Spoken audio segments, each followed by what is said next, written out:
اعوذ باللہ من الشیطان الرجیم بسم اللہ الرحمن الرحیم ذالک نتلوہ علیک من الآیات والذکر الحکیم ان مثل عیسیٰ عند اللہ کمثل آدم خلقه من تراب ثم قال له كن فيكون الحق من ربك فلا تكن من الممترين ذلك نتلوه عليك من الآيات والذكر الحكيم ذلك جی یہ آیت نمبر ہے 58 نمبر، تیسرا پارہ 58 نمبر آیت سورہ آل عمران۔ ذالک نتلوہ علیک من الآیات والذکر الحکیم، یہ باتیں نتلوہ علیک ہم پڑھ کے سناتے ہیں آپ کے سامنے، من الآیات آیتیں والذکر الحکیم اور پر حکمت نصیحتیں۔ ان مثل عیسیٰ عند اللہ کمثل آدم، بلا شبہ حضرت عیسیٰ علیہ السلام کی مثال اللہ تبارک و تعالیٰ کے نزدیک کمثل آدم، حضرت آدم علیہ السلام کی مثال کی طرح ہے۔ خلقہ من تراب، اللہ تبارک و تعالیٰ نے پیدا فرمایا حضرت آدم کو من تراب، مٹی سے، ثم قال لہ، پھر اس کے بارے میں کہا کن ہو جا، فیکون، سو وہ ہو گیا۔ الحق من ربک، حق بات تو تیرے پروردگار کی جانب سے ہے۔ فلا تکن من الممترین، سو آپ شک کرنے والوں میں سے مت ہو جائیے۔ ذالک نتلوہ، یہ ہم آپ کے سامنے تلاوت کرتے ہیں، من الآیات، آیتیں، والذکر الحکیم، اور پر حکمت نصیحت۔ ان مثل عیسیٰ عند اللہ کمثل آدم، بلا شبہ حضرت عیسیٰ علیہ السلام کی مثال عند اللہ، اللہ تبارک و تعالیٰ کے ہاں، کمثل آدم، حضرت آدم علیہ السلام کی مثال کی طرح ہے۔ خلقہ من تراب، اللہ تبارک و تعالیٰ نے اس کو پیدا فرمایا من تراب، مٹی سے، ثم قال لہ، پھر اس کے بارے میں کہا کن ہو جا، فیکون، سو وہ ہو گیا۔ الحق من ربک، حق بات تیرے پروردگار کی جانب سے ہے۔ فلا تکن من الممترین، سو آپ شک کرنے والوں میں سے مت ہو جائیے۔ اس سے پچھلے درس میں حضرت عیسیٰ علیہ السلام کا زندہ آسمانوں پر اٹھائے جانے کا تذکرہ تھا کہ اللہ تبارک و تعالیٰ نے حضرت عیسیٰ علیہ السلام کو یہودیوں کے مکر سے یوں بچایا کہ زندہ و تابندہ روح مال جسد حضرت عیسیٰ علیہ السلام کو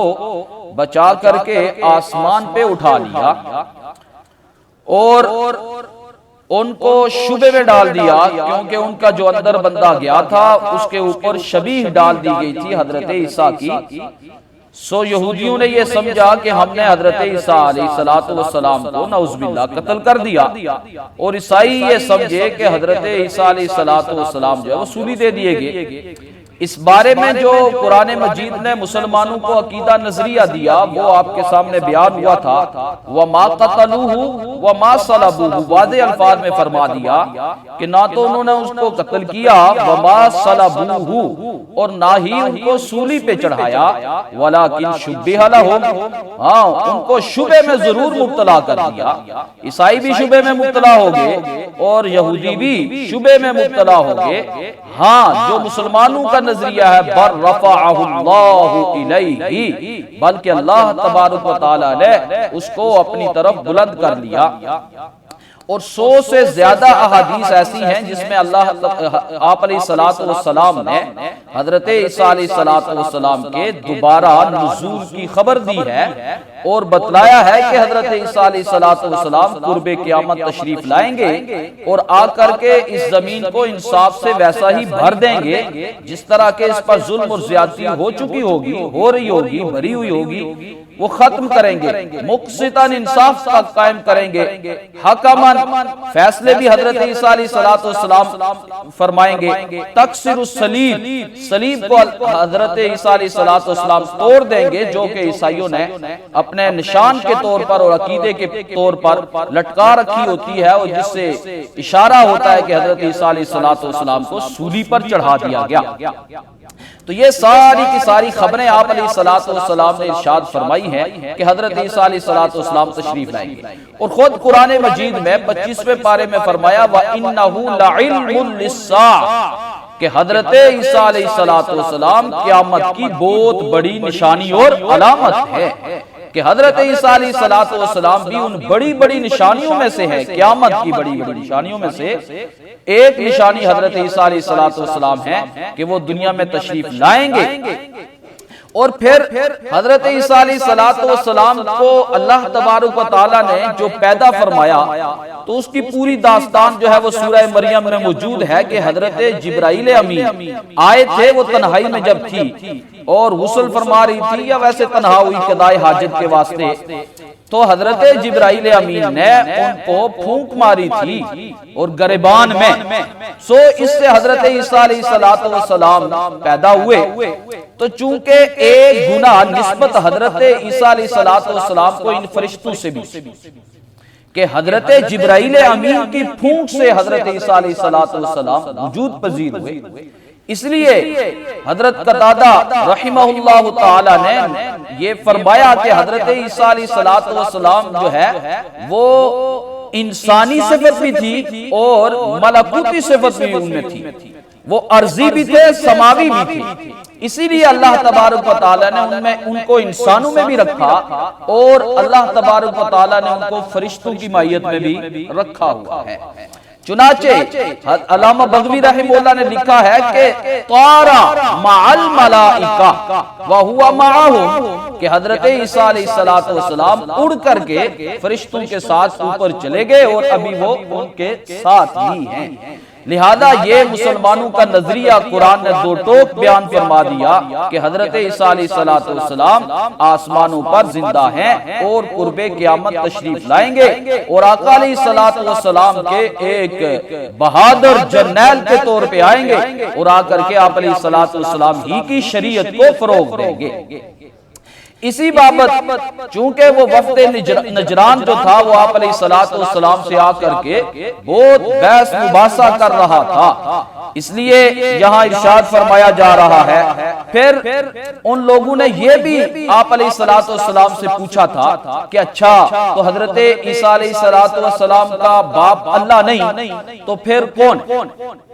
اور پھر ساتھ میں یہ بھی وہ کہتے تھے لما تسب اصحابنا، آپ ہمارے نبی کو گالی کیوں دیتے ہیں؟ نعوذ باللہ انت تقول له عبد اللہ، کہ آپ حضرت عیسیٰ علیہ السلام کے بارے میں کہتے ہیں وہ اللہ کا بندہ ہے، حالانکہ ہوا ابن اللہ، وہ اللہ کا بیٹا ہے، تو آپ گالی دیتے ہیں ہمارے نبی کو گالی دیتے ہیں۔ اس ضمن میں اللہ تبارک و تعالی نے ان کو جواب دیتے ہوئے ارشاد فرمایا ذالک نتلوہ علیک من الآیات، یہ آیتیں جو ہم آپ کے سامنے پڑھ رہے ہیں نا، یہ آیتیں، یہ نشانیاں، یہ دلائل،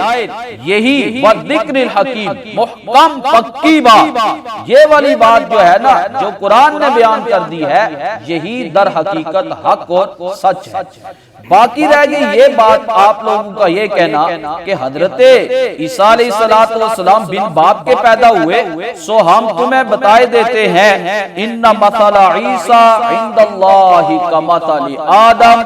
کہ حضرت عیسیٰ علیہ السلام کی مثال اللہ تبارک و تعالیٰ کے ہاں وہ آدم علیہ السلام کی مثال کی طرح ہے، کہ حضرت آدم علیہ السلام کو اللہ تبارک و تعالیٰ نے خلقہ من تراب، پیدا فرمایا مٹی سے، تو حضرت آدم علیہ السلام کو تو اللہ نے مٹی سے پیدا کیا، گویا حضرت آدم علیہ السلام کا تو نہ باپ ہے نہ ماں ہے۔ اگر اس طرح اعجاز کے ساتھ پیدا ہو جانا، معجزانہ طور پر پیدا ہو جانا، اگر تمہارے نزدیک الوہیت کی دلیل ہے کہ کوئی آدمی بغیر باپ کے پیدا ہو گیا اور وہ الہ ہو گیا، اگر تو تمہاری یہی بات سن لی جائے، سمجھ لی جائے، مان لی جائے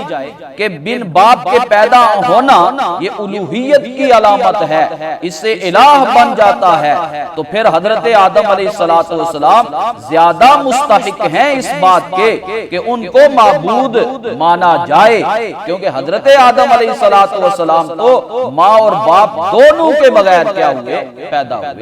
خلقہ من تراب، حضرت عیسیٰ علیہ السلام کا تو پورا کا پورا خاندان گنوایا، نانی کا تذکرہ کیا، حنا بنت فاقود ان کی نظر کا تذکرہ کیا، حضرت مریم کی پیدائش کا ذکر ہوا، اور پھر حضرت مریم کی وہاں قبولیت کا ذکر ہوا، اور پھر ساتھ ان کے کھانے کا ذکر ہوا کہ ان کے کھانے کون کون سے ملتے تھے، پھر وہ کس کے کفالت میں گئی اس کا تذکرہ ہوا، حضرت عیسیٰ علیہ السلام کا تذکرہ ہوا۔ گویا ایک جنس سے تو پیدا ہوئے نا، کہ ماں تو موجود تھی، لیکن حضرت آدم علیہ السلام کو اللہ تبارک و تعالی نے مٹی سے پیدا کیا ہے، مٹی سے بنایا، اور وہ بنا کر کے پھر اللہ تبارک و تعالی نے ان میں روح پھونک دی، تو حضرت آدم علیہ السلام وجود میں آئے۔ تو اگر یہی دلیل ہے تو پھر حضرت آدم علیہ السلام کو معبود ماننا یہ زیادہ مستحق ہے، تاکہ کہ وہ تو بغیر ماں اور باپ کے پیدا ہوئے۔ تو فرمایا ان مثل عیسیٰ عند اللہ کمثل آدم، بے شک حضرت عیسیٰ علیہ السلام کی مثال اللہ تبارک و تعالیٰ کے ہاں بس آدم علیہ السلام کی طرح ہے،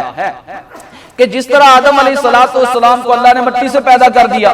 تو یہ اللہ کی قدرت ہے، وہ کسی چیز کو بھی کسی طرح بھی بنا دے، تو اللہ تبارک و تعالیٰ کی یہ قدرت ہے۔ اور ساتھ میں ایک اشارہ یہ بھی کر دیا کہ جس طرح آدم علیہ السلام کو اللہ نے مٹی سے پیدا کیا اور پھر ان کو آسمانوں سے نیچے اتارا، زمین پہ اتار دیا، اور عقل ممنوعہ شجرہ ممنوعہ کے کھا لینے کی وجہ سے حضرت آدم علیہ السلام اس دنیا میں تشریف لائے، ایسے ہی حضرت عیسیٰ علیہ السلام بھی آسمانوں سے نیچے اتریں گے۔ تو یہ ایک مثال تو یہ بھی، دوسرا تخلیق بھی جو ہے، جس طرح حضرت عیسیٰ علیہ السلام کی بن باپ کے ہوئی ہے، ایسے ہی حضرت آدم علیہ السلام کی تخلیق بن ماں اور باپ کے ہوئی ہے۔ فرمایا خلقہ من تراب، مٹی سے پیدا کیا، ثم قال لہ کن، پھر اس سے کہا ہو جا، فیکون، سو وہ ہو گیا۔ اور پھر فرمایا الحق من ربک، حق بات، سچی بات، حقیقت پر مبنی بات وہی ہے جو تیرے پروردگار کی جانب سے نازل ہو گئی، جو تیرے پروردگار نے بتلا دی ہے۔ اور پچھلی آیتوں میں حضرت عیسیٰ علیہ السلام کا جتنا بھی تذکرہ ہوا، یہ جو اللہ تبارک و تعالی نے فرما دیا، فرمایا یہی حق بات ہے، بس اسی کو حق اور سچ مان لو۔ اور مسلمان آدمی وہی ہوتا ہے جو بغیر چوں چراں کے، بغیر شک شبے کے اللہ تبارک و تعالیٰ کی باتوں کو مان لیتا ہے۔ فرمایا الحق من ربک، حق بات تیرے پروردگار کی جانب سے ہے۔ اور اس میں ساتھ یہ بھی کہ حضرت عیسیٰ علیہ السلام کو جو اللہ تبارک و تعالیٰ نے معجزے عنایت فرمائے تھے نا، ان معجزوں میں ایک معجزہ حضرت عیسیٰ علیہ السلام کا یہ بھی تھا کہ حضرت عیسیٰ علیہ السلام پرندے میں پرندہ بناتے تھے مٹی کا، وہ شکل بنا کر کے اس میں پھونک مارتے تھے تو وہ اڑ جاتا۔ تو اس میں اشارہ تھا اس بات کی طرف کہ حضرت عیسیٰ علیہ السلام جس مٹی کے اس کھلونے میں پھونک مارتے ہیں وہ اڑ جاتا ہے، تو اللہ تبارک و تعالی حضرت عیسیٰ علیہ السلام ہی کو اڑا کر کے لے جائے، یہ کون سی عجیب بات ہے، یہ کون سی عقل سے دور بات ہے کہ جو خود ایک مٹی کے اس کھلونے میں پھونک مارے وہ اڑنا شروع ہو جائے تو یہ خود جو بنا ہوا ہے اللہ تبارک و تعالیٰ کا، اس میں اللہ تبارک و تعالیٰ پھونک مارے تو یہ کیوں نہیں اڑ سکتا؟ یہ بھی ضرور اڑا تو یہ اڑ کر کے آسمانوں میں پہنچ گیا۔ اور پھر وہ وفد نجران کو یہ بات بھی باور کروانی تھی کہ حضرت عیسیٰ علیہ السلام بنائی ہوئی ایک چیز ہے، اللہ صانع ہے وہ مصنوع ہے، اللہ خالق ہے وہ مخلوق ہے۔ اور یہ ذہن میں رکھو جو خود چیز بنی ہوئی ہو جو خود مخلوق ہو وہ خالق نہیں ہوا کرتی، کیونکہ وہ تو اپنے وجود میں کسی غیر کی محتاج ہو گئی۔ خود اپنے وجود میں کسی غیر کا جو محتاج ہو جائے وہ کیسے الہ ہو سکتا ہے؟ الہ تو وہ ہے جو کسی کا بھی محتاج نہ ہو۔ اس لیے حق بات وہی ہے، من ربک، جو تیرے پروردگار کی جانب سے عام پہنچی ہے اسی کو مانو، فلا تکن من الممترین، سو آپ شک کرنے والوں میں سے نہ ہو جائیے۔ یہ خطاب تو پیغمبر علیہ السلام کو ہے کہ آپ مت ہو جائیے شک کرنے والوں میں سے، لیکن در حقیقت سنانا جو ہے وہ امت کو ہے۔ نبی شک نہیں کیا کرتے، بلکہ یہاں در حقیقت پوری امت کو یہ بتلا دیا کہ در حقیقت یہ ایسا مسئلہ ہے کہ اس میں بڑی عجیب باتیں ہوئی ہے۔ تو جس طرح تم نے یہ عجیب بات مان لی ہے کہ وہ ہاتھ پھیرنے سے نابینا بینا ہو جاتا تھا، کوڑی کے مرض والا آدمی صحتیاب ہو جایا کرتا تھا، وہ جب کہتے تھے مردے کو اٹھ جا وہ اٹھ جاتا تھا، جس طرح یہ باتیں مانی جا سکتی ہیں ان میں کوئی تعجب نہیں، تو ایسے ہی حضرت عیسیٰ علیہ السلام کا آسمانوں پہ اٹھایا جانا، اس میں بھی کسی قسم کا کوئی شک شبہ نہیں ہونا چاہیے۔ ان آیتوں میں ایک بات جو چونکہ ہماری جو شریعت ہے، اس شریعت کے اندر